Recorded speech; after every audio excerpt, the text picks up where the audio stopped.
Oh, there's some adorable sleepy dogs in this shot. Look at that little Mabel Louise. Mabel, don't. You're too excited. Now they're all excited. I fucked it up. I made them think that something was going on. Nothing's going on. Hey, it's me. It's me. It's your old pal Hank, and I'm Ooga Booga Booga. I love my Mabel Louise. I love my Mabel Louise. I love her so much. Hey, I want to talk about some comic book stuff. I noticed a cool comic book thing recently, and I thought I'd mention it. So, you know, I'm a big Garth Ennis fan, and one of the best things ever made by Garth Ennis was a comic book called Preacher with art by Steve Dillon. And see, there's this one specific issue of Preacher. I think it's like issue number 6, maybe issue number 7. I'll put it up on the screen here. There's this scene in it. It's just a cop telling a story, right? There's lots of people telling stories in Garth Ennis comics. So this cop, he's telling this story, right? He's like, 187 in the kitchen, fall last year. Bridge takes out 2 of the motherfuckers and the third one quits. They're bringing out the cop's body just when Bridges is cuffing his suspect. Now, our guy got it in the stomach, 12 gauge, point blank. I'm talking meat feast at Pizza Hut with extra pepperoni.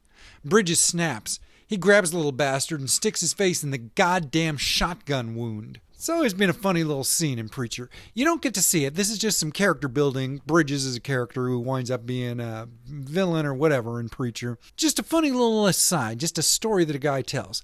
Then, I'm reading the new issue of Get Fury, the new comic book that Garth Ennis is working on right now in 2024. And there's a scene in it. It's during the Vietnam War, Nick Fury's been taken captive, and he's being marched through this village that's just been bombed, and there's all these civilians that have been decimated.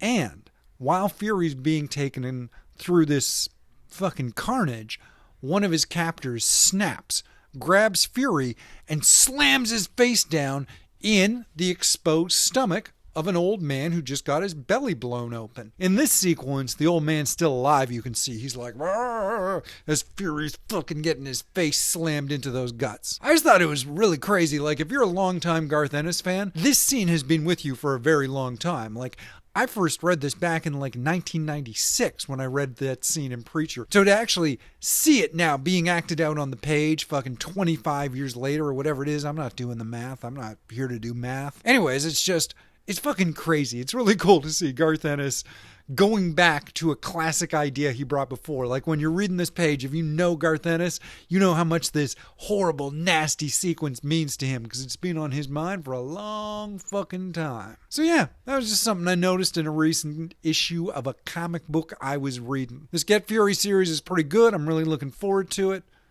What the fuck am I saying? I'm really enjoying it. I've read the first 2 issues so far. I think it's a 5 or 6 issue miniseries. It'll be great as a trade paperback. I'm glad it's coming out. It was great to see this reference to the original run of Preacher showing up in the pages of this new comic book. Anyways, I'm Hank. I just like talking about comic books and noticing little stuff that I see in it. You dig it? I hope you do. All right. You have a good day. Thanks for spending a little bit of time and listening to me go about comic book stuff I like. Fucking thanks for coming along with me on this short little journey of fucking Garth Ennis being a crazy weirdo. God, I love his stuff so much. Sometimes, when it's good. Not everything's good, but, you know, when it's good, it's real fucking good. You can take that to, I don't know, the bank or something. I don't know. Take it somewhere. Put it in a package and fucking sell it to someone. I don't know. Fucking do what you want, man. Do what you want. Fucking have a good time. Have a good time, yo. I'll talk to you later.